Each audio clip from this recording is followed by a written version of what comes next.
Ciao a tutti amici di WeDrive e benvenuti in questo nuovo video. Dopo aver scoperto la tecnologia di bordo dell'Audi A3 2020, modello Sportback, trovate il link qui in alto nelle schede, è arrivato il momento di focalizzarci su un piccolo tutorial, sempre presente qui su WeDrive, ossia come collegare il vostro smartphone via Bluetooth alla vettura. Chiaramente vi basterà un cavo per collegarlo ed utilizzare Android Auto, Apple CarPlay e fare ancora prima, però se volete collegare il Bluetooth perché magari avete appena ritirato la vettura, non avete i vostri cavi e quant'altro, ma volete subito collegare il telefono per sentire musica o fare telefonate, questo è il tutorial che fa per voi per scoprire appunto come si fa. Non esitiamo ancora. Bene, questo è il sistema infotainment della vettura. In primis bisogna attivare il Bluetooth sul proprio smartphone e renderlo chiaramente visibile.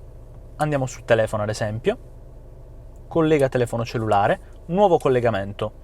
Qui sta cercando, mi ha già trovato velocissimo WeDrive Carlo, un sistema infotainment eccezionale. Abbiniamolo dal telefono e accettiamo l'abbinamento con questo codice, consentiamo contatti e preferiti e dovremmo essere già connessi. Eccoci qui, penso anche con la musica, eccoci qua, sta caricando e siamo già con la musica pronta per essere ascoltata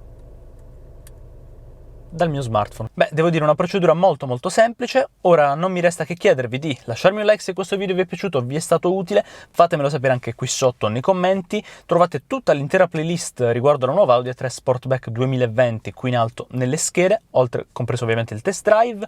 E come fare per restare aggiornati con tutti i nostri prossimi contenuti? Iscrivetevi al nostro canale, cliccate sul campanello per ricevere le notifiche, seguiteci su tutte le piattaforme social che avete in mente e anche sul nostro sito internet vi basterà cercarci dovunque ragazzi, digitando wedrive.tv.